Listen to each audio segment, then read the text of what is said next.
Sama-sama kita juga harus berselawat dan bersalam kepada Rasul kita yang mulia Nabi Muhammad sallallahu alaihi wasallam. Allahumma salli ala Muhammad wa ala ali Muhammad. Sosok figur yang hanya dialah yang pantas untuk kita tauladani. Sosok figur yang semua sisi kehidupannya perlu untuk kita contoh. Makanya semangat kita untuk mencontoh dia itu semua adalah jalan menuju keselamatan. Semua upaya untuk mencontoh beliau itu adalah merupakan pintu surga yang disediakan oleh Allah Subhanahu wa ta'ala. Maka kalau kita tengok para sahabat-sahabat dulu, beliau berupaya untuk mencontohnya meskipun untuk sesuatu yang tidak bersifat tasyri', mencontoh sesuatu yang padahal itu bukan dituntut persis seperti itu, tetapi para sahabat ingin membuktikan bahwa mereka mencintainya. Abdullah ibn Umar biasa pergi setiap hari Sabtu ke Masjid Quba dan sesampai di sana dia sholat 2 rakaat lalu pulang. Kenapa itu dia lakukan? Karena ternyata dia tahu bahwa Rasulullah sallallahu alaihi wasallam di setiap Sabtu atau hampir kalau sudah datang hari Sabtu, maka Rasul berwudu di rumahnya lalu kemudian berangkat menuju Masjid Quba dan sampai di sana sholat 2 rakaat.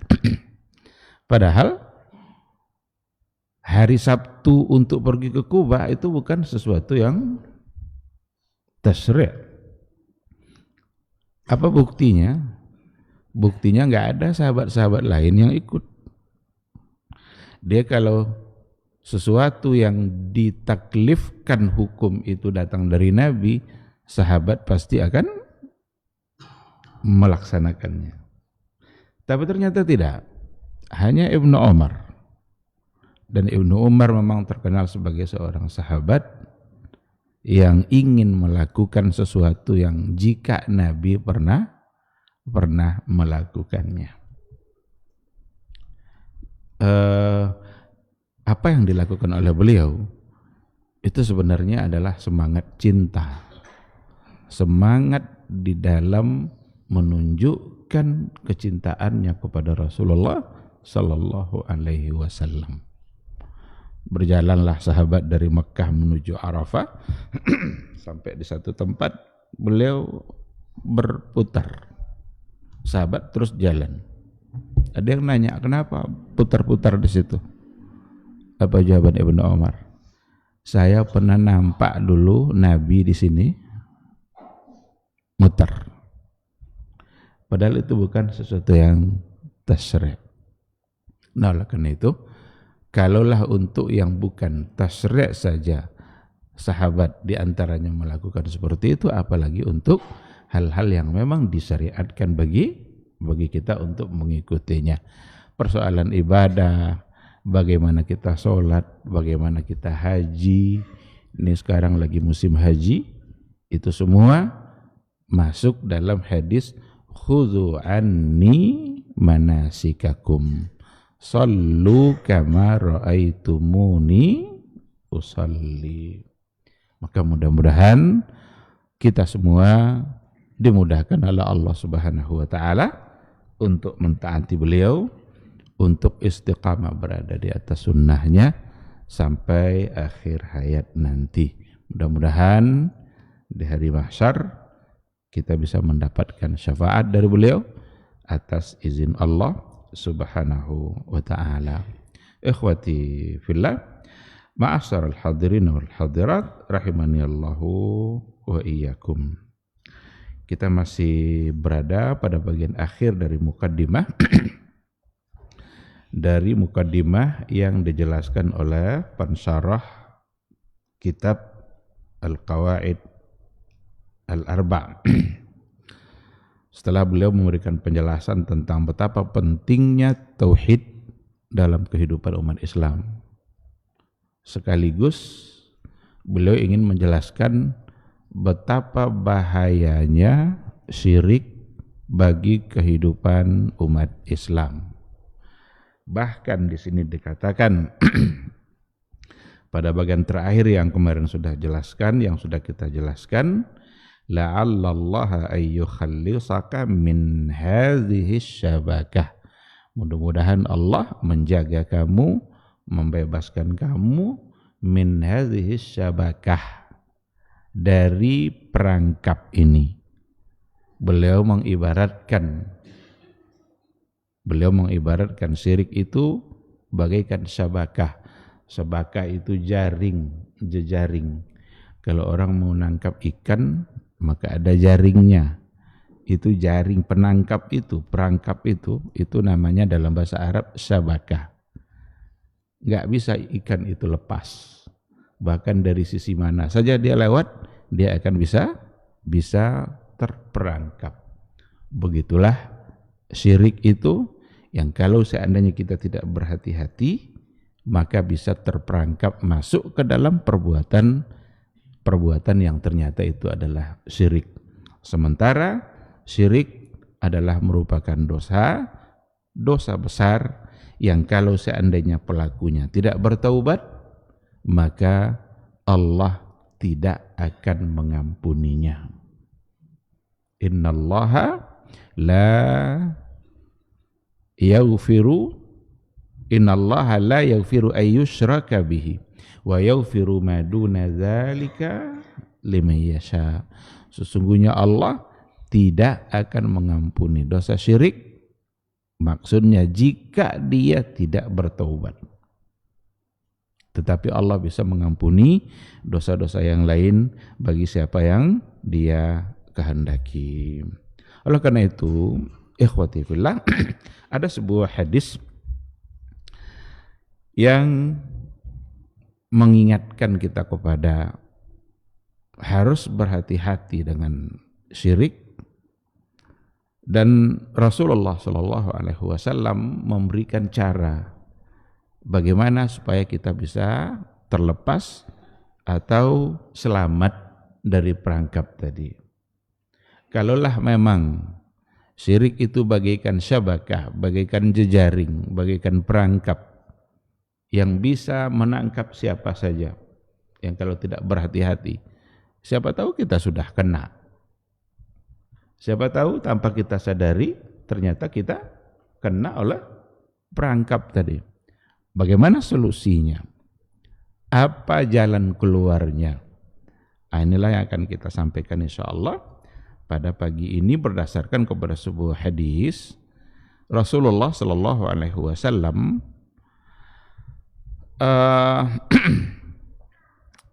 mengajarkan atau memberitahukan kepada Abu Bakar.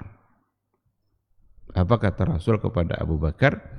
Ya Abu Bakrin, wahai Abu Bakar, lasyirku fikum akhfa min dabibin namli. Sungguh syirik itu ada pada kalian akhfa min dabibin namli. Itu lebih samar, lebih halus, lebih tersembunyi min dabibin namli, daripada langkahnya semut. Semut kalau merayap terasa enggak? Kalau ada semut merayap di tangan kita atau di badan kita, di kaki umpamanya, terasa enggak? Dabibin naml itu bahkan lebih halus dari itu, lebih samar, lebih tersembunyi dari itu. Oh, ternyata rupanya ada semut itu di situ, tapi kita tidak merasakannya, saking halusnya jalannya itu, saking kita halusnya itu kita tidak mengetahuinya. Ini ungkapan Nabi kepada Abu Bakar. Faqala Abu Bakar, lalu Abu Bakar berkata, wa halis syirku illa man ja'ala ma'allahi ilahan akhar. Jadi Nabi bilang, Abu Bakar bilang kepada Nabi, kepada Rasul sallallahu alaihi wasallam, bukankah syirik itu hanyalah man ja'ala ma'allahi ilahan akhar, adalah ketika seseorang menjadikan ada sesembahan lain selain daripada Allah. Bukankah itu yang syirik? Jadi ketika orang menyembah ada sesembahan lain bersamaan dengan sesembahannya kepada Allah. Allah dia sembah juga, tetapi dia menyembah selain Allah bersama dengan dia menyembah Allah. Itu yang dipahami oleh Abu Bakar. Bukankah itu yang syirik? Jadi kayak wa annal masajida lillahi fala taj'alu ma'allahi ahada. Sesungguhnya masjid itu hanyalah untuk Allah, dan janganlah kalian beribadah kepada selain Allah bersama dengan ibadah kalian kepada Allah. Berarti syirik. Fala taj'alu lillahi andada. Janganlah kalian jadikan bagi Allah itu ada tandingan. Berarti itu juga bagian dari syirik, bentuk dari kesyirikan. Dijadikan Allah itu punya tandingan. Artinya adalah kita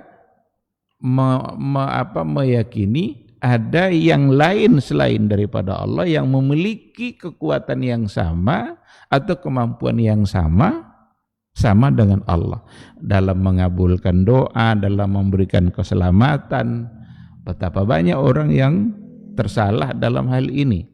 Pada saat dia ingin selamat dalam perjalanannya, maka dicarinya jimat selamat. Berarti dia menjadikan sesuatu sebagai tandingan bagi Allah.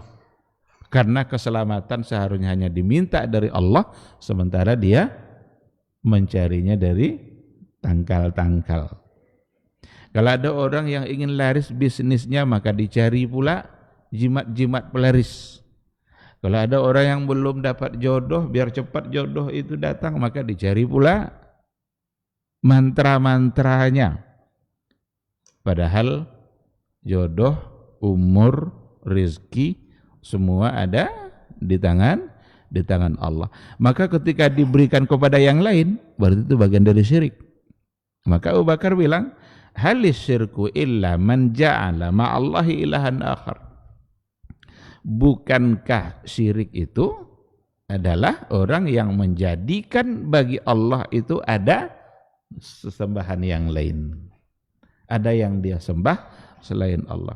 Faqala Nabi sallallahu alaihi wasallam, maka berkatalah Nabi sallallahu alaihi wasallam, wallazi nafsi biyadihi, demi jiwaku yang berada di tangannya. Tangannya siapa? Allah. Wallazi nafsi biyadihi, demi jiwaku yang ada di genggamannya. Karena jiwa kita, hati kita, bahkan alam secara keseluruhan itu ada dalam genggaman Allah Subhanahu wa ta'ala. Jangankan kita ini kecil-kecil kali ini. Alam secara keseluruhan itu berada di genggaman Allah. Dalam hadis dikatakan seperti itu. Sesungguhnya hati-hati hamba itu baina isbi'aini min asabi ar-Rahman. Itu berada di antara dua jemari Ar-Rahman, Allah yang Maha Pengasih, Allah yang Maha Penyayang. Hati manusia berada di antara dua jemari Allah. Maka Allah yang membolak-balikkan hati. Maka namanya qalbun. Qalbun itu sendiri artinya berbolak-balik. Makna dari kata qalbun itu bolak-balik. Maka kalau seandainya orang Arab minta balikkan kaset umpamanya, tolong balikkan itu, qallib, tolong putar. Karena qalbun itu artinya. Sekarang ada qalbun itu, sesuatu yang berbolak-balik. Pagi kita mencintai, sore bisa membenci. Malam kita begitu benci, pagi sudah sayang kembali. Besok suka sesuatu yang hari ini kita kita membenci.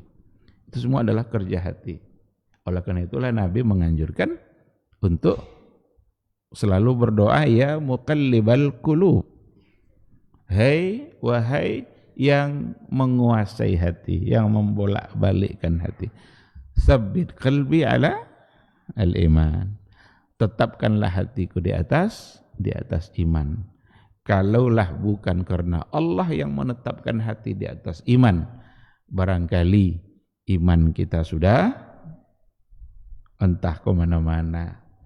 Gara-gara duit, gara-gara jabatan, gara-gara dunia. Betapa banyak hati bisa berubah, berapa banyak orang soleh bisa berubah hanya karena dunia, hanya karena jabatan, hanya karena duit, bahkan hanya karena wanita. Oleh karena itu, seringlah berdoa kepada Allah, ya muqallibal qulub. Nabi saja berdasarkan kesaksian dari Ummu Salamah, salah seorang dari istrinya, Nabi saja mengulang-ulang doa itu. Nabi itu. Apalagi kita yang bukan Nabi. Nah, ketika dikatakan wallazi nafsi biyadi, berarti Rasulullah sallallahu alaihi wasallam sedang menetapkan, mengisbatkan salah satu dari sifat Allah yang berhubungan dengan zat. Karena ada sifat Allah yang dalam bentuk fi'linya, dalam bentuk perbuatan-perbuatannya, dan ada sifat-sifat Allah yang berhubungan dengan zat. Allah punya zat dan zatnya punya sifat. Maka salah satu dari yang diisbatkan oleh Nabi melalui ungkapannya ini, wallazi nafsi biyadih, demi jiwaku yang berada di tangannya, berarti salah satu dari sifat zat Allah, dia memiliki tangan. Tapi jangan sekali-kali membayangkan tangan Allah. Jangan bayangkan seperti tangan yang kita pahami. Kenapa demikian? Karena Allah sendiri yang bilang, laisa kamitslihi syai'un. Laisa kamitslihi syai'un. Dia tidak ada satupun yang semisalnya. Laisa kamitslihi, tidak ada yang seperti semisal Allah. Tidak ada yang menyamai. Laisa lahu mumatsil. Tidak ada yang menyamai, tidak ada yang menyerupai. Kalau sudah Allah bilang tidak ada yang menyerupai, kenapa harus dibayangkan? Pasti tidak sama.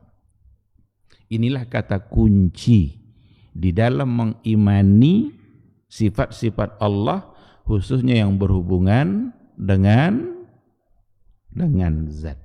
Wajib untuk diimani, tapi wajib pula untuk tidak diserupakan. Kesalahan manusia hari ini adalah ketika disebutkan sifat itu, yang terbayang oleh pikirannya adalah apa yang ada pada dia. Situ salah. Situlah sebagai satu kesalahan. Kenapa salah? Karena Allah bukan manusia. Dan Allah pun sudah mengatakan laisa kamitslihi syai'un. Kalau saya berikan contoh, kaki meja. Meja ada kakinya. Pada saat kita menyebutkan kaki meja, terbayangkah oleh kita kaki kita? Terbayang? Enggak. Kenapa tidak? Karena meja bukan manusia. Karena meja bukan manusia. Mata pisau. Ada pisau, ada matanya. Mata pisau. Asa pisau tuyong katanya. Majal. Berarti ada mata pisau. Nah, saat menyebut mata pisau, terbayang oleh kita mata kita? Kenapa tidak? Karena pisau bukan manusia. Kalau mata Abu Palah, terbayang oleh kita mata kita? Iya. Kenapa? Karena Abu Palah manusia. Nah, sekarang ketika dibilang mata Allah, kenapa kita bayangkan mata kita? Situlah salahnya. Padahal ketika disebut wajah Allah, mata Allah, tangan Allah, Allah kan bukan manusia. Allah adalah Khalik, manusia adalah makhluk. Maka ketika menyebut sifat-sifat zat yang berkaitan dengan Allah, lalu terbayang oleh kita, sinilah yang akan menyebabkan terjadi penyimpangan. Sehingga orang-orang dahulu seperti Mu'tazilah menolaknya. Oh, tidak mungkin Allah punya mata. Kenapa? Kalau begitu sama dengan makhluk. Padahal Allah sudah bilang, laisa kamitslihi syai'. Laisa kamitslihi syai'un wa huwas samiul basir. Tidak ada satupun yang serupa dengan Allah. Maka orang Mu'tazilah menolak. Dia menolak itu karena dia sedang menyamakan Allah dengan makhluk. Biar tidak sama, maka harus ditolak oleh orang Mu'tazilah.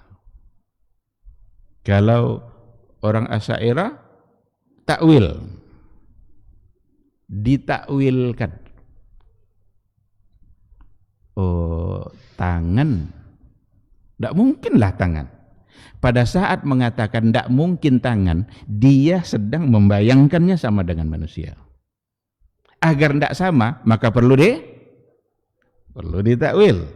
Oh, maka tangan itu artinya kudrah, kuwah, kekuasaan, kekuatan, supaya tidak sama dengan makhluk. Maka harus ditakwilkan. Sekarang ketika diartikan dengan kekuatan, oke lah ditakwilkan tangan dengan kekuatan, biar tidak sama dengan makhluk. Sekarang makhluk punya kekuatan tidak? Sama itu, Bu? Berarti masih sama juga dengan makhluk. Oh, tidak Pak Ustaz, tidak sama kekuatan Allah dengan kekuatan makhluk. Nah, sekarang kita bawa, tidak sama tangan Allah dengan tangan. Jadi lari dari penyerupaan, terjebak pada penyerupaan yang lain. Istiwa, Ar-Rahmanu 'alal 'arsy istawa. Oh, tidak mungkin nih. Maka Mu'tazilah menolak. Tidak mungkin. Kenapa tidak mungkin? Kalau begitu, dia sama dengan makhluk. Dia butuh kepada makhluk. Karena ada kaidah yang mereka buat, seandainya ada di atas sama yang di bawah, maka yang di atas memerlukan yang di bawah. Itu kaidah yang biasa dipakai. Secara sepintas ada benarnya ini di atas meja, berarti tidak akan bisa dia tegak begini kalau meja tidak ada. Ketika dia menolak dengan alasan tadi, dia sudah melewati fase di mana dia menyerupakan Allah dengan makhluk. Oh, kalau bukan istawa, berada di atas arsy, lalu apa artinya? Berkuasa atau menguasai. Jadi biar tidak sama dengan makhluk, diartikanlah istawa menjadi istaula, menguasai. Sekarang pertanyaannya, makhluk berkuasa enggak? Raja berkuasa enggak? Berarti masih sama dengan makhluk. Oh, enggak Pak Ustaz. Ini berkuasa Allah beda sama berkuasa makhluk. Sekarang enggak. Istawa Allah beda sama istawa makhluk. Kenapa harus capek-capek kita nyari-nyari? Ternyata ujung-ujungnya hanya sekedar untuk membedakan. Jadi kesalahan aliran-aliran kalam yang lari dari penetapan sifat-sifat Allah itu adalah dikarenakan oleh ada unsur-unsur mereka menyerupakan Allah dan makhluk. Karena ketika disebut tangan, yang dia bayangkan adalah tangan tangan manusia. Padahal membayangkan tangan manusia pada saat menyebut tangan Allah itu salah. Karena Allah sendiri yang sudah mengatakan, membayangkan wajah Allah seperti apa sekarang tidak boleh dan tidak akan sampai pada jawaban. Karena tujuan kita dan tugas kita hanyalah mengimani nanti di dalam surga akan ada satu kenikmatan bahkan lebih besar dari nikmat surga itu sendiri. Lillazina ahsanu al-husna wa ziyadah. Bagi orang-orang yang ihsan, dia mendapatkan husna. Husna di sini artinya jannah, surga. Wa ziyadah, dan ada tambahannya.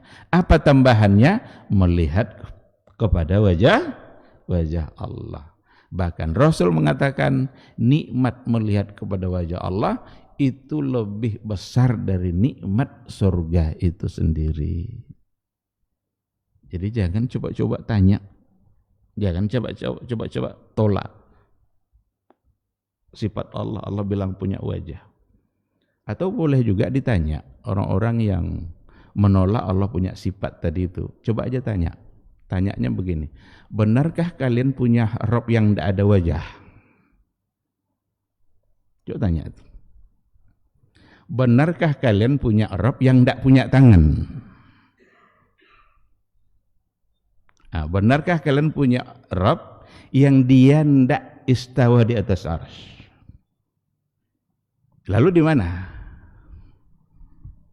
Maka jawaban orang Jahmiyah itu kan di mana-mana, kemudian jawabannya enggak jelas. Justru membuat kita semakin tidak paham dengan Al-Qur'an atau memahami sesuatu yang bertentangan dengan Al-Qur'an. Kalaupun ada ayat wa huwa ma'akum ainama kuntum, dialah Allah bersama kamu dimanapun kamu berada, perlu dipahami sebagaimana yang dipahami dulu oleh generasi terbaik, oleh Rasul dan para sahabat. Karena tak ada satupun keyakinan yang datang dari sahabat bahwa Allah ada di mana-mana secara zat. Karena kalau secara zat, Ar-Rahmanu 'alal 'arsy istawa. Allah berada di atas aras. Butuhkah sama aras? Enggak. Mustahil Allah butuh kepada makhluk. Logikanya seperti Allah menciptakan malaikat. Allah menciptakan malaikat pencabut nyawa. Mati kita, dia yang mencabut nyawa. Apakah Allah butuh sama malaikat? Kalau tidak ada malaikat, tidak bisa mati kita. Allah ciptakan malaikat Israfil. Apa kerja malaikat Israfil? Meniup sangkakala, trompet. Terjadilah kiamat. Itu juga kerja Israfil. Dalam hadis dikatakan dia sedang meletakkan trompet itu di mulutnya sambil menunggu perintah Allah. Kalau Allah sudah merintahkan, dia tiup, langsung terjadi kiamat. Apakah kalau tidak ada Israfil, kiamat tidak terjadi? Butuh Allah sama Israfil? Butuh Allah sama Mikail yang menurunkan hujan? Bahkan Mikail tidak bisa berbuat apa-apa tanpa Allah. Tidak akan turun juga hujan itu kalau Allah tidak menurunkan. Nah, jadi anggapan bahwa dia butuh, kalau begitu dia di atasnya maka dia butuh kepada aras, maka itu satu hal yang salah. Nah, karena itu ikhwati fillah, jaga baik-baik akidah kita, jaga baik-baik keyakinan kita, hindarkan penolakan-penolakan hanya karena kekhawatiran untuk menyerupakan. Karena sudah pasti tidak serupa. Tidak ada yang perlu dikhawatirkan. Sudah pasti tidak serupa. Dan jangan pernah membayangkan seperti apa. Karena itu hanya Allah yang tahu. Nanti di akhirat kelak barulah ada kesempatan melihat langsung kepada wajah Allah. Dan itulah kenikmatan yang luar biasa. Saya dalam kajian-kajian sudah terlalu sering untuk mengulang hal-hal yang begini. Karena semakin sering ada penolakan untuk akidah seperti ini. Bahkan dianggap akidah seperti ini hanyalah akidah sampai pada masa Ibnu Taimiyah. Referensinya tidak ada, setelah Ibnu Taimiyah tidak sampai. Dialah rujukan utamanya. Itu bukan keyakinan Nabi. Dan mereka ingin mengalihkan perhatian bahwa yang diyakini oleh Nabi itu bahwa istawa itu bukanlah istawa. Coba cari satu saja dalilnya bahwa Nabi menyampaikan bahwa istawa alal aras itu bukanlah sebagai sifat bagi Allah yang dalam bentuk fi'linya dia berada di atas aras. Coba cari.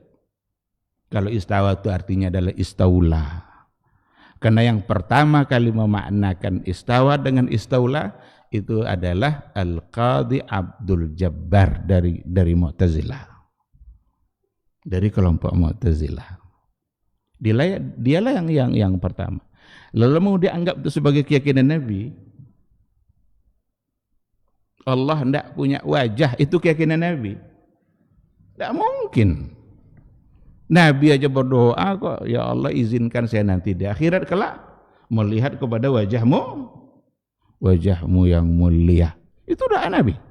Menandakan bahwa Nabi mengakui, mengimani, mengisbatkan sifat. Maka konsep ulama salaf, Rasul dan para sahabat, konsep keyakinan mereka adalah mengimani semua yang disampaikan oleh Allah dalam Al-Qur'annya.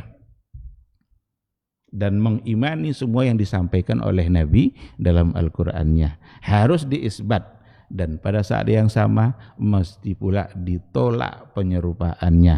Karena laisa kamitslihi syai'un. Nah, maka salah satu dari buktinya ada pada hadis kita hari ini. Wallazi nafsi biyadihi. Demi jiwa saya yang ada di tangannya. Kira-kira pada saat Nabi mengucapkan itu, Nabi meyakini tidak ada sifat tangan bagi Allah. Ada. Nabi meyakini itu. Kalau tidak meyakini, tidak mungkin disebutnya. Kalau memang tangan itu artinya kekuatan, kenapa tidak langsung aja bikuwati? Karena ada juga nanti dalam ungkapan-ungkapan yang lain, Nabi menyebutkan kuat, kudrat kan, bikudratillah, dengan kudrat dan kekuatan Allah. Tapi ketika disebutkan biyadihi, berarti Rasulullah SAW meyakini salah satu dari sifat zat Allah adalah al-yad, adalah tangan. Ada pula sebagian dari kelompok Asy'ariyah, al-yad itu tidak boleh diartikan ke bahasa apapun. Karena hanya Allah yang tahu.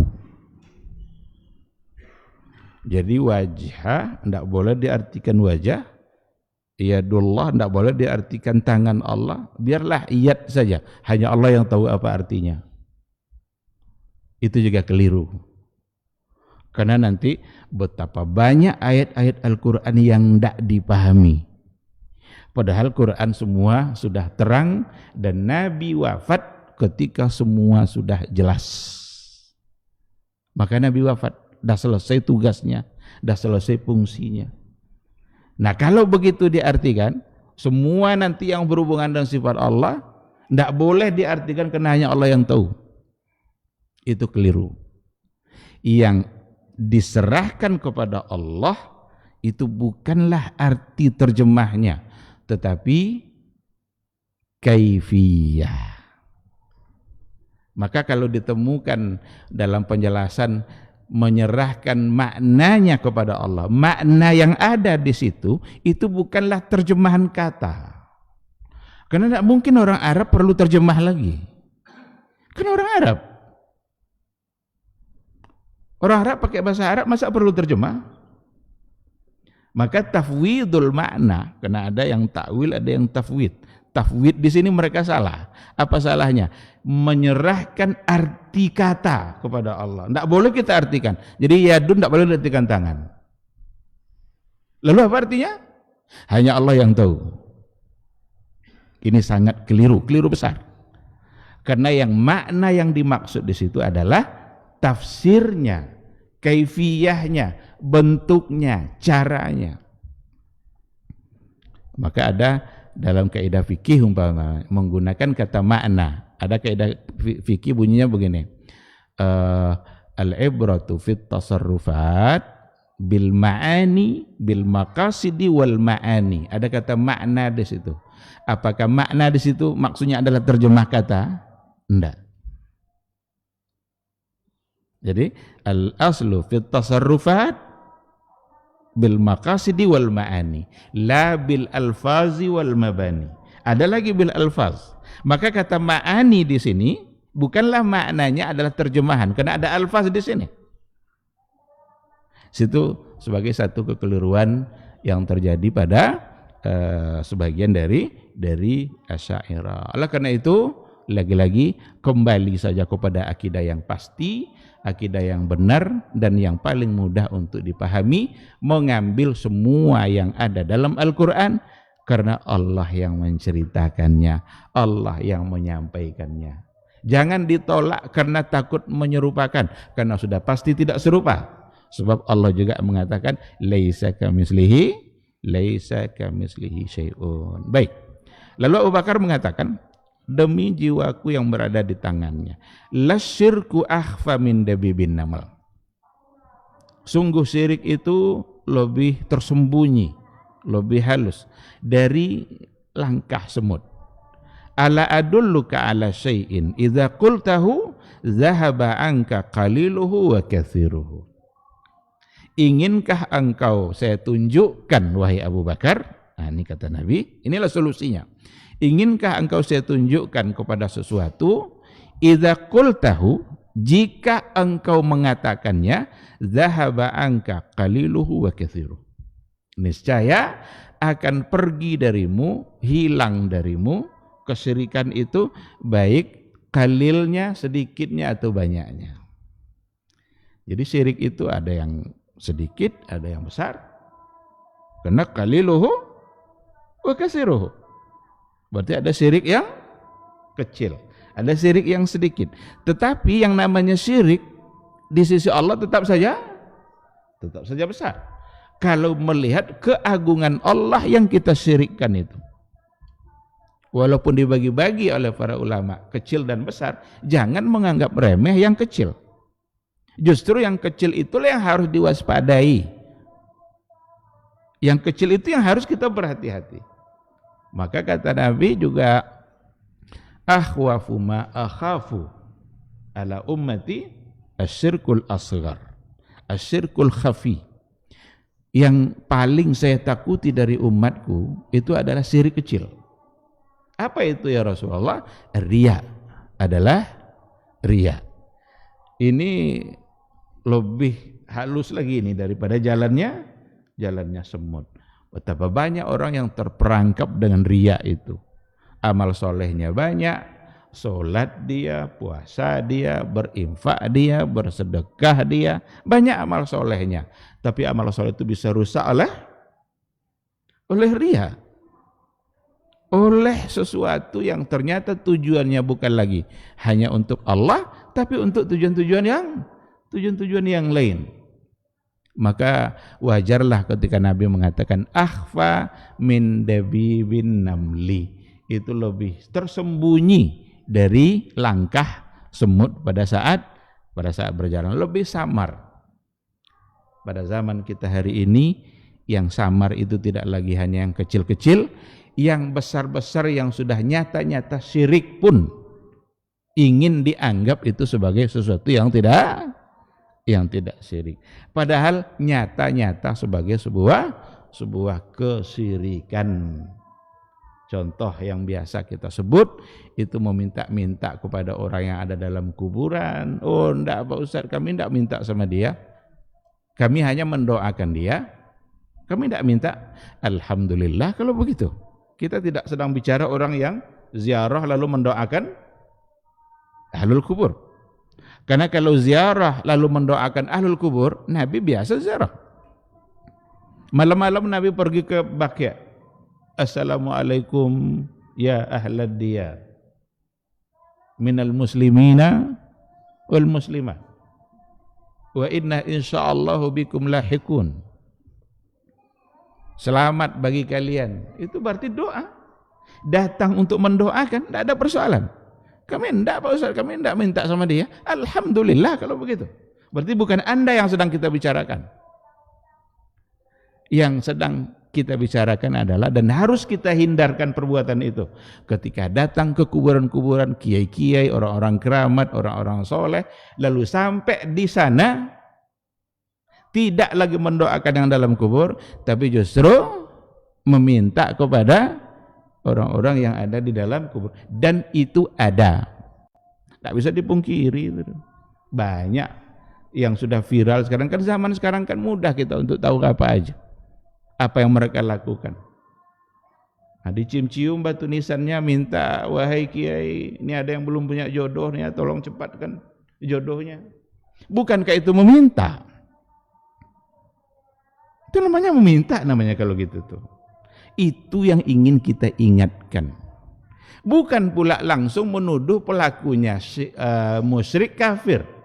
Kalau pelaku itu soal lain. Kita sedang bicara perbuatan. Bahwa perbuatan ini salah, mesti ada orang yang mengingatkan. Yang pelakunya, oh mudah kali Ustaz mengkafir-kafirkan. Siapa yang dikafirkan? Kita tidak sedang mengkafirkan, tidak sedang memusyrikkan. Cuma seseorang melakukan perbuatan syirik, berarti salah dan harus diingatkan supaya dia tidak melakukan lagi, supaya selamat dari nerakanya Allah. Karena syirik itu berujung kepada neraka, bahkan kekal. Dan bahkan syirik itu justru bisa menghapus amal. Lain asyrakta la yahbatanna amaluk. Seandainya kamu berbuat syirik, maka batallah amalmu. Ini yang ingin kita sampaikan. Jadi karena kecintaan kita kepada saudara kita sesama muslim, harus ada yang menasehati, harus ada yang mengingatkan, bukan menghukumi orang. Jadi beda nanti antara menghukumi satu perbuatan dengan menghukumi pelakunya. Kalau pelakunya, maka mesti iqamatul hujjah. Iqamatul hujjah itu jangan-jangan dia tidak tahu. Dari kecil tidak pernah mendapatkan penjelasan itu. Yang dia dapat hanya turun-temurun bahwa itu tidak apa-apa, bahkan itu sebagai sebuah ibadah. Berarti dia tidak salah kan? Dari sisi itu. Perbuatannya tetap salah. Cuma dia tidak bisa dihukumkan musyrik kafir. Kenapa demikian? Ya karena dia tidak tahu. Maka perlu ada yang memberitahu. Inilah tujuan dakwah itu. Inilah tujuan bagaimana kita nasru al-haq. Menyampaikan, menyebarkan kebenaran berdasarkan kepada Al-Quran dan Sunnah. Karena ini juga sebagai subuhat. Kalau kita bicara tentang sesuatu yang nanti bid'ah, tidak boleh ada dalam agama, langsung tuh Ustaz ini telah memasukkan semua orang ke dalam neraka. Kan itu? Berdasarkan pada hadis, kullu bid'atin dhalalah wa kullu dhalalatin finnar. Semua yang bid'ah sesat dan semua yang sesat neraka. Kalau kita bilang jangan lakukan itu adalah perbuatan yang tidak ada dalilnya, langsung dihukum, oh berarti kami masuk neraka. Kan itu yang sudah. Enggak, justru kita ingin mengeluarkan sebanyak-banyaknya orang agar tidak masuk ke dalam neraka. Ini sebuah yang yang selalu saja bermunculan. Padahal kita menyampaikan karena kecintaan kita kepada saudara kita sesama muslim, biar sama-sama tidak masuk neraka. Oh, Ustadz kan ingin menganggap benar sendiri. Nah, itu lain lagi. Kalau sudah begitu tidak usah berdebat lagi, tidak usah ngomong lagi. Karena seolah-olah menganggap hanya Ustadz itu yang benar. Menganggap bahwa hanya kita benar itu perlu. Karena kalau kita tidak anggap kita benar, lalu buat apa kita kerjakan? Cuma ada peluang salah, iya. Karena kalau menganggap semua benar, semua orang menganggap benar. Itu orang-orang yang sujud ke kuburan tuh, apa dia menganggap dia tidak benar? Apakah dia anggap dia salah? Kan enggak kan? Karena dia menganggap juga dia benar. Maka semua orang menganggap dirinya benar dan menganggap orang lain salah. Baik, jadi qaliluhu wa katsiruhu. Kalau kamu ingin, wahai Abu Bakar, saya sampaikan sesuatu. Kalau itu kamu ucapkan, hilanglah insya Allah syirik dari kamu, baik yang sedikit atau yang besar atau yang banyak, baik yang kecil maupun yang besar. Nah, barangkali ini yang kalau bisa hafal doa ini. Apa yang diajarkan oleh Nabi? Qala, lalu Abu Bakar berkata, Rasul berkata kepada Abu Bakar, kul. Kalau begitu Abu Bakar ucapkan, Allahumma inni a'udzubika an usyrika bika wa ana a'lam wa astaghfiruka lima la a'lam. Allahumma inni a'udzubika, ya Allah, aku berlindung kepadamu ya Allah, an usyrika bika wa ana a'lam. Saya berlindung kepadamu ya Allah dari saya melakukan perbuatan syirik dan saya tahu.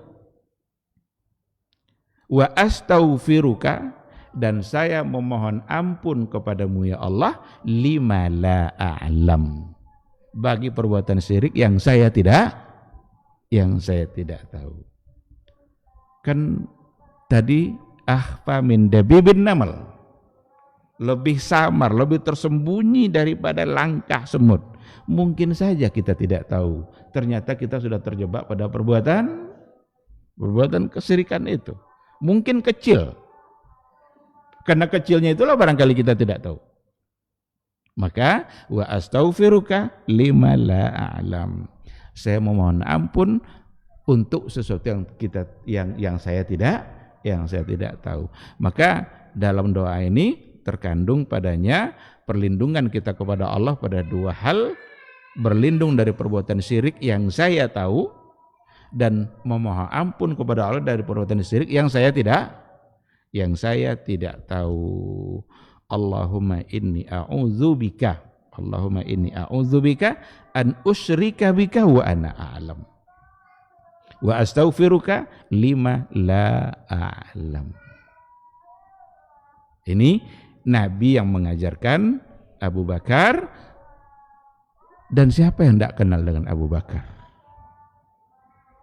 Abu Bakar adalah orang yang paling mulia setelah Nabi. Kalau diurut-urut yang termulia itu pertama Nabi, kedua Abu Bakar. Tapi dialah yang diajar oleh Rasul itu. Kalaulah Rasul mengajarkan Abu Bakar dengan hal-hal yang seperti itu, tidakkah kita lebih pantas untuk mendapatkan pengajaran itu? Abu Bakar sudah dijamin masuk surga. Rasul yang menjaminnya.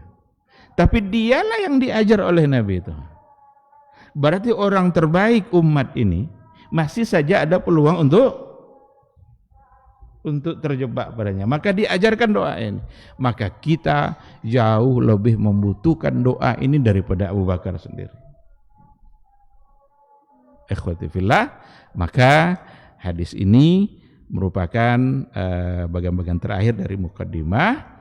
Lalu pensarahnya mengatakan agar kita terbebas dari kesyirikan itu dan benar-benar mentauhidkan, maka diperlukan kita mengerti dan memahami al-qawaidil arba, empat kaidah.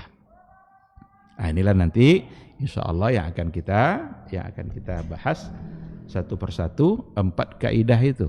Berarti empat kaidah yang kalau kita pahami insya Allah membantu kita untuk jauh dari kesyirikan. Dan belum memastikan bahwa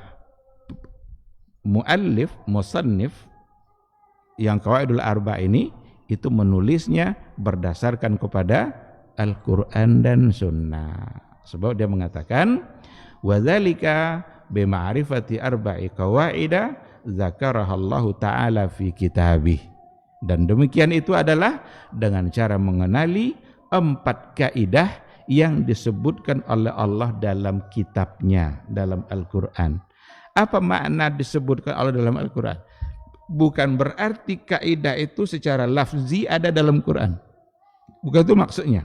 Tapi maksudnya adalah bahwa sesungguhnya beliau la ya'ti bi syai'in min nafsihi, bahwa 4 kaidah itu tidak datang dari pikirannya sendiri, tidak datang dari khayalan dia sendiri.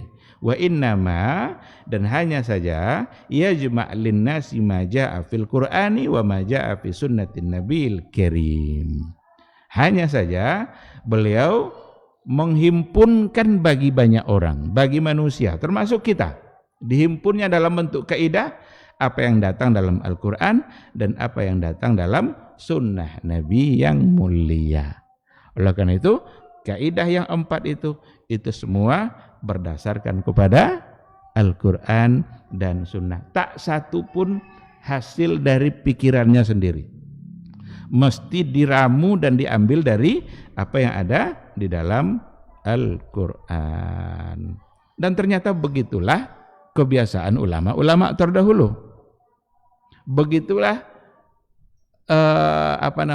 yang dilakukan oleh para orang-orang terdahulu.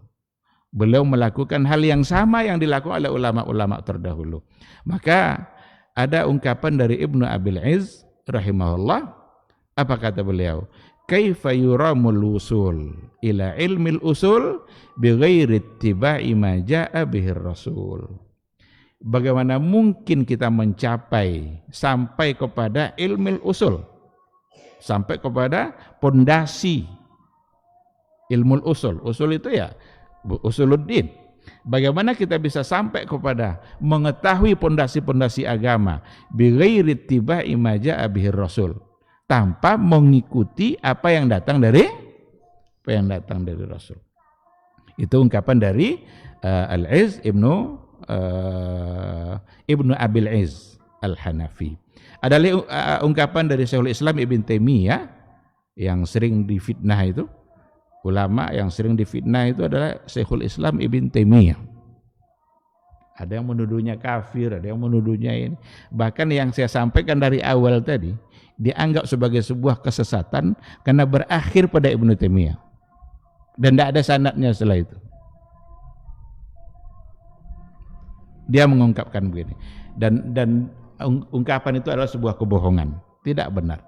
Syekhul Islam adalah ulama besar yang dia menjadi referensi bagi dunia Islam, menghabiskan umurnya untuk membela agama, khususnya membela penyimpangan-penyimpangan yang ada pada masa dia. Karena banyak sekali penyimpangan. Kenapa beliau begitu dibenci? Karena beliau membantah semua aliran-aliran sesat dengan bukunya. Orang-orang Mu'tazilah yang mengedepankan akalnya itu, tunduk sama akalnya itu, ditulisnya buku Dar'u Ta'arudi Al-Aqli wan Naql.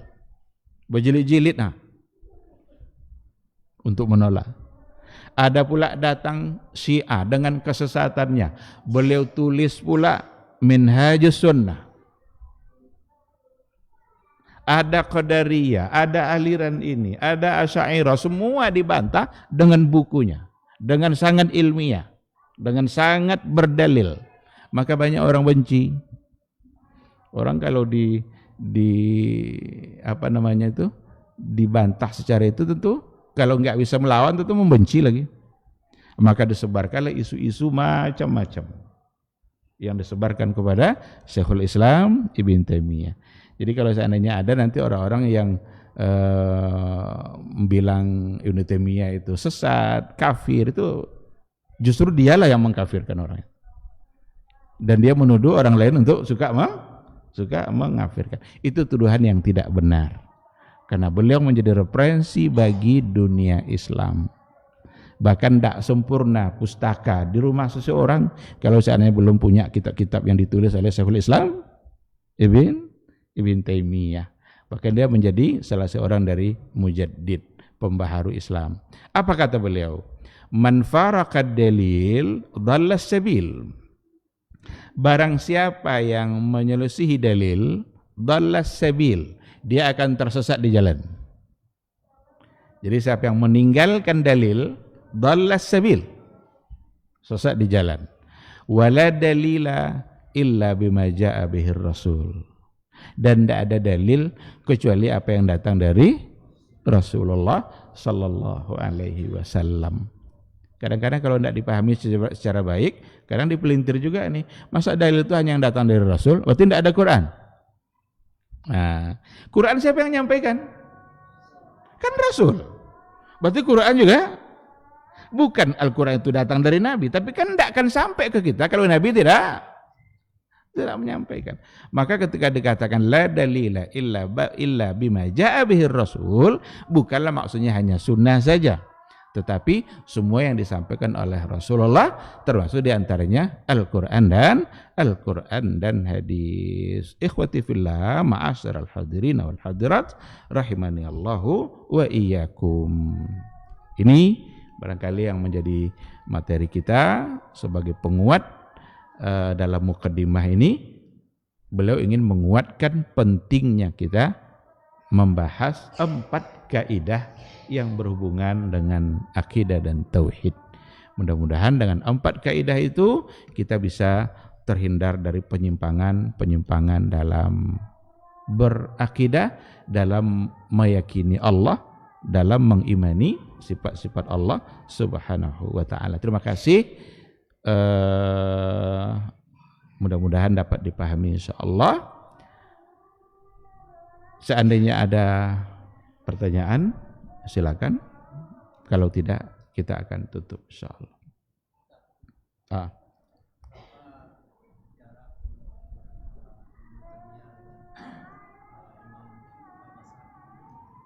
Berapa jarak Ibnu Taimiyah dengan 4 imam mazhab? Ibnu Taimiyah itu wafat 728. 728 berarti abad ke-8. Ibnul Qayyim 751, itu muridnya. Murid utama Ibnu Taimiyah adalah Ibnu Al-Qayyim. Sementara ulama mazhab itu jauh di bawah, jauh sebelumnya. Imam Syafi'i saja itu 150 sampai 204. Kan jauh itu kan? Abu Hanifah sebelumnya. Di tahun wafatnya Imam Syafi'i, tahun itulah lahirnya wafatnya Abu Hanifah, tahun itulah lahirnya Imam Syafi'i. Karena dia lahir 80, wafat 150. Jadi tapi dia tidak tabi'in. Itu bisa disebut sebagai atba'at tabi'in. Imam Syafi'i. Artinya pengikut tabi'in. Dari generasi pada bagian-bagian akhir menjelang habis masa Qurunul Mufaddalah, masa-masa yang mendapatkan jaminan. Jadi agak jauh di bawah.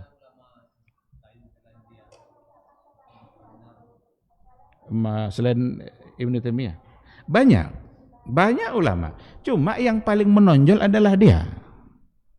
Yang paling menonjol adalah Syekhul Islam Ibn Taimiyah. Dia tidak sempat menikah. Dia keluar masuk penjara karena mempertahankan kebenaran. Ada pula yang menuduh masuk penjara karena kesalahan. Pokoknya kalau sudah ingin menuduh, ya wa ainur ridha min kulli an kulli aibin kalilatun wa ainus sukhti tubdil masawiyah.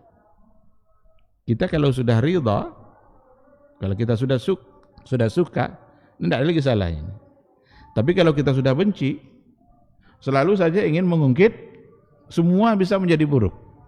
Itulah arti dari syair tadi. Wa ainur ridha min kulli aibin kalilatun wa ainus sukhti tubdil masawiyah. Kalau kita sudah benci, yang nampak adalah keburukan demi keburukan. Dan itu semua dipertanggungjawabkan nanti di hadapan Allah Subhanahu wa taala. Dan jangan dikira Syekhul Islam itu tidak punya sanad silsilah keilmuannya. Dari mana dia dapat yang tadi kalau bukan karena silsilah sanad keilmuan yang dia dapatkan. Karena beliau itu disebut sebagai mujaddid. Mujaddid adalah pembaharu.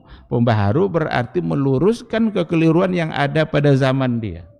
Berarti mengembalikannya kepada pemahaman salaf dulu. Yang diyakini oleh Syekhul Islam bin Taimiyah itulah yang diyakini oleh sahabat-sahabat dulu.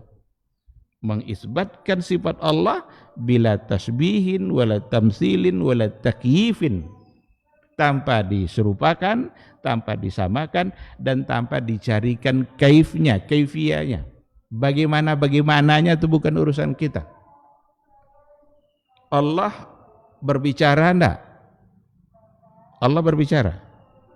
Berbicara. Karena wa kallamallahu Musa taklima. Allah benar-benar berbicara dengan Musa, dan itu secara langsung. Dan Nabi Musa mendengar perkataannya. Orang Mu'tazilah apa katanya? Allah tidak berbicara. Kenapa tidak berbicara? Karena kalau berbicara sama dengan nampak dia kalau bicara ini mulutnya, ini giginya, ini dua bibir. Lalu Allah seperti itu? Enggak. Tugas kita bukan untuk mencari seperti apa. Tugas kita mengimani yang ada dalam Quran. Karena Allah yang bilang. Sehingga orang Mu'tazilah apa? Al-Quran itu adalah makhluk. Dan kalam Allah itu tidak ada huruf dan tidak ada suara. Masuk akal? Kalam tidak ada huruf, tidak ada suara. Lalu kalam apa? Kalau memang tidak ada huruf, tidak ada suara. Quran ini kalam Allah atau tidak? Kan ada hurufnya. Alhamdulillahirabbil alamin. Kalau kita tulis ulang Alhamdulillahirabbil alamin, tintanya makhluk. Tinta yang ada pada tulisan kita. Tapi apa yang kita tulis itu kalam Allah ghairu makhluk. Itu tidak makhluk. Lembarnya Quran itu, mushaf itu lembarnya makhluk. Apa buktinya? Kalau dibakar hangus dia. Tapi kalau dibakar hilang alhamdulillah tadi. Berubah dia? Tidak juga berubah.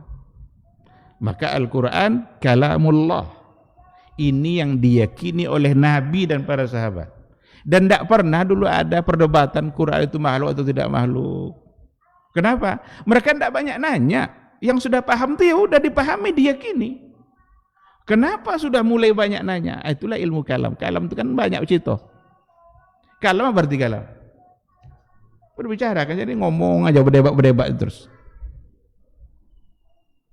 Nah, dia bilang seperti itu. Allah tidak ada sifat kalamnya.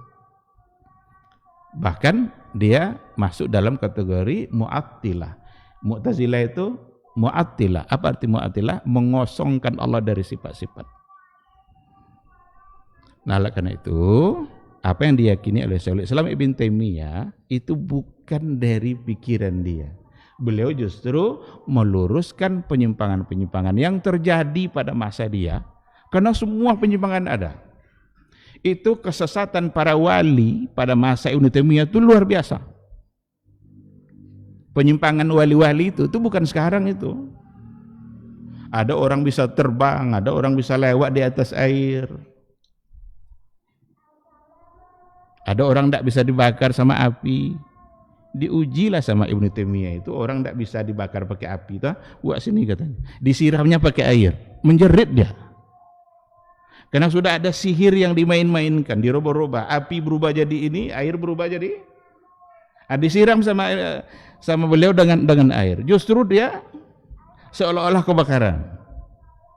Ditulis pula buku oleh beliau Ibnu Taimiyah, Al-Farqu baina awliya'i syaitan wa awliya'ir rahman. Beda antara wali Allah dengan wali syaitan. Jangan cepat percaya orang-orang yang bisa terbang. Kan banyak wali sekarang ngaku-ngaku kan, kalau belum bisa terbang belum wali itu. Dulu sama Ibnu Taimiyah ada tuh. Kata beliau, justru jangan terpedaya dengan yang dilihat itu. Tengok, ukur bagaimana dengan Quran dan Sunnah. Jangan-jangan yang bisa terbang itu wali syaitan. Itu arti buku tadi. Perbedaan antara wali-wali Allah dengan wali-wali syaitan. Pokoknya semua penyimpangan dibalasnya secara ilmiah melalui buku. Wajar kalau dia menjadi sangat dibenci sampai hari ini. Dibenci karena dia membantah dan meluruskan kesalahan-kesalahan. Tersinggung belek. Ya kalau tersinggung belek tentu. Maka dialah sasaran kebencian. Dan sampai hari ini bagi ikhwah-ikhwah kita yang enggak paham, kadang kita cukup menyayangkan juga dai-dai yang enggak mengerti dengan hakikat sebenarnya ikut-ikutan membenci Syekhul Islam Ibn Taimiyah. Wallahu a'lam.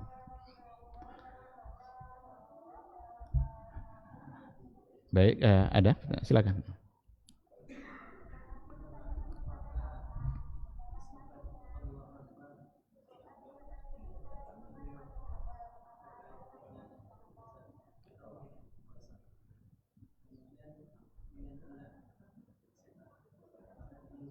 Iya. Iya. Ketika Allah menyebutkan sifatnya a'la, sabbihisma rabbikal a'la, atau Allahu akbar, dia sebutkan besar. Apakah itu besar secara kedudukan? Besar secara keseluruhan. Tinggi secara keseluruhan. Tinggi makanan. Tinggi makanatan, tinggi secara qahran, kekuasaannya yang maha tinggi. Wa huwal qahiru fawqa ibadi, dialah yang qahir. Apa itu qahir? Qahir berkuasa, baga di atas hambanya. Secara zat dia tinggi, istawa alal arsy, karena dia bersemayam di atas aras. Dan aras adalah makhluk yang paling besar, yang paling tinggi, tidak ada lagi selain itu. Dan yang paling mulia, paling indah. Aras Allah. Tidak ada lagi yang lebih tinggi dari itu. Jangan bayang-bayangkan, itu langit pertama ke langit ketiga itu ada hadis, langit pertama, langit kedua itu 500 tahun perjalanan. Langit kedua, ketiga segitu lagi. Selangit ketujuh sampai di atas langit ketujuh ada laut, ada air. Wa arsuhu wa kana arsuhu alal ma. Aras Allah di atas air itu. Dan Allah di atas aras itu. Langit pertama, langit kedua 500 tahun perjalanan. Berapa jauh? Enggak pula dijelaskan jalan kaki atau pakai pesawat. Makanya tidak usah dibayang-bayangkan, tidak akan sampai akal kita. Ada lagi yang dalam hadis lain itu kan berjarak tadi itu, yang ini, yang atas sama ini itu seperti halaqah, seperti satu cincin kecilnya dibanding yang di atas. Yang ini sama yang di atas seperti cincin lagi, diletakkan di padang pasir. Maka tidak akan terjangkau oleh akal kita.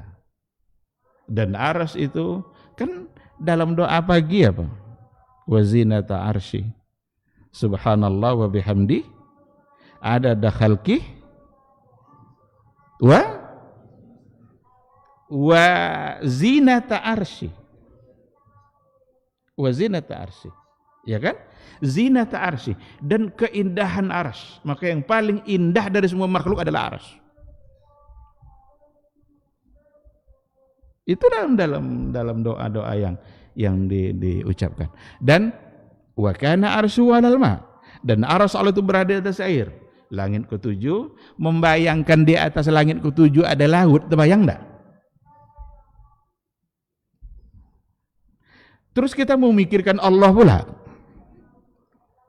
Maka Imam Al-Muzani itu murid Imam Syafi'i.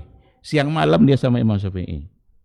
Dia nanya detail tentang Allah. Barangkali tidak ada yang tahu ilmu ini kecuali kamu, kata Muzani, karena dia kagum sama Imam Imam Syafi'i. Ditanyanya tentang Allah tadi itu, tentang detail tadi. Marah Imam Syafi'i. Apa kata Imam Syafi'i? Kamu tahu berapa jumlah bintang? Enggak katanya. Kamu tahu dari apa bintang itu diciptakan?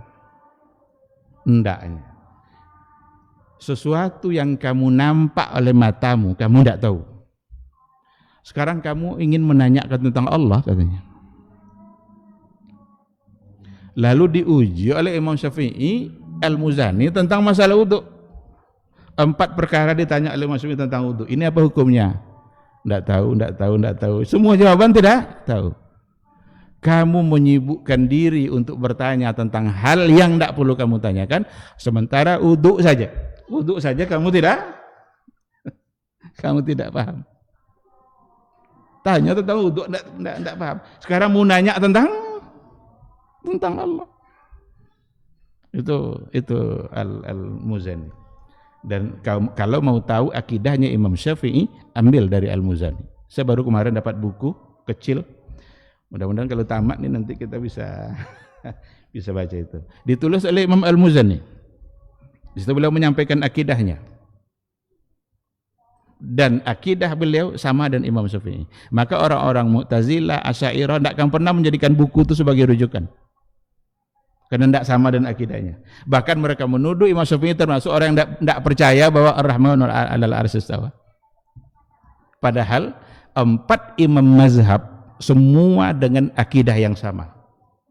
Mereka berbeda hanya pada fikih, pada furu'. Tapi untuk akidah mereka sama. Meyakini Ar-Rahmanu 'alal 'arsy istawa, sama imannya. Maka kata Al-Muzani, Allahu 'alin 'ala 'arsyihi. Wadanin bi'ilmihi an khalqih. Kira-kira seperti itu. Itu ada dalam buku itu. Allah itu alin ala arsyihi, tinggi berada di atas arasnya. Wadanin, tapi dia dekat bi ilmihi, dekat dengan ilmunya pada semua makhluknya. Di sinilah dapat dipahami bahwa Ar-Rahmanu 'alal 'arsy istawa itu zat Allah yang berada di atas aras. Sedangkan wa huwa ma'akum aina ma kuntum, dialah Allah bersama kamu di mana pun kamu berada, itu ilmunya Allah, pengetahuan Allah. Sehingga tidak ada tempat di mana kita berada kecuali Allah tahu. Allah mengetahui. Nah, oleh karena itu kalau ditanyakan apakah yang tinggi itu sekadar kekuasaannya saja? Semuanya. Kekuasaannya maha tinggi, zatnya maha tinggi, kemuliaannya maha tinggi, termasuk zat, dengan ayat-ayat yang ada. Oleh karena itu jangan diartikan hanya satu saja, karena itu juga sebagai satu kesalahan.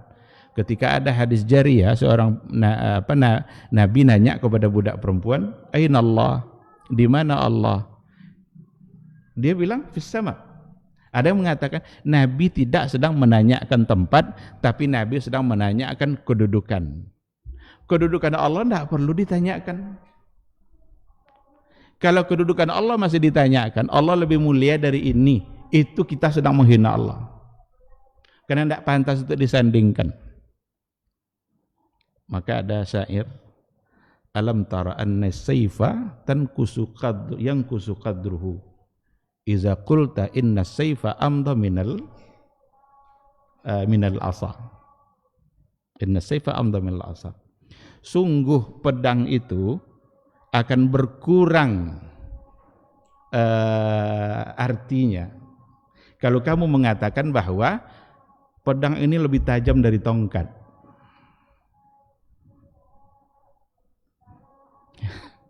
Mungkin enggak kalau kita katakan belilah pedang ini pedang lebih tajam dari tongkat. Kita sedang menghina pedang. Masa sama tongkat? Ini pedang, ini tongkat. Maka kemuliaan Allah tidak perlu ditanyakan lagi. Karena kalau kita bandingkan Allah lebih mulia dari ini, kita sedang menghina Allah. Karena tidak akan ada yang bisa dibandingkan dengan Allah. Sama seperti orang membandingkan pedang dengan pedang dengan tongkat. Oleh karena itu, ketika dikatakan maha tinggi, bukan hanya sekedar makanah, kedudukan. Karena kedudukan itu memang sudah pasti. Tapi termasuk maha tinggi zatnya. Karena dia berada di atas arsy. Paham? Dan jangan sekali-kali membayangkan sama dengan raja yang berada di atas aras. Raja di atas aras bisa duduk bersila, bisa gini-gini dia kan. Jangan bayangkan itu raja. Sekarang Allah laisa kamitslihi syai'un.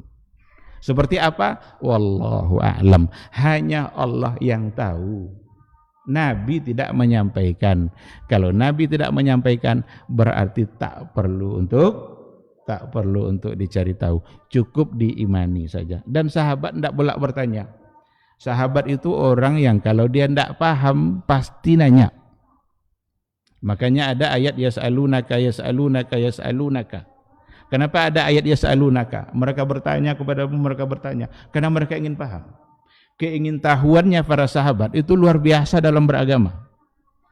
Sekarang tidak ada satupun mereka yang nanya, ya Allah, itu turunnya Allah ke langit dunia itu tuh sepertiga malam kita tuh mana tuh? Tidak ada sahabat nanya. Berarti mereka paham. Orang hari ini nanya-nanya kemudian menolak.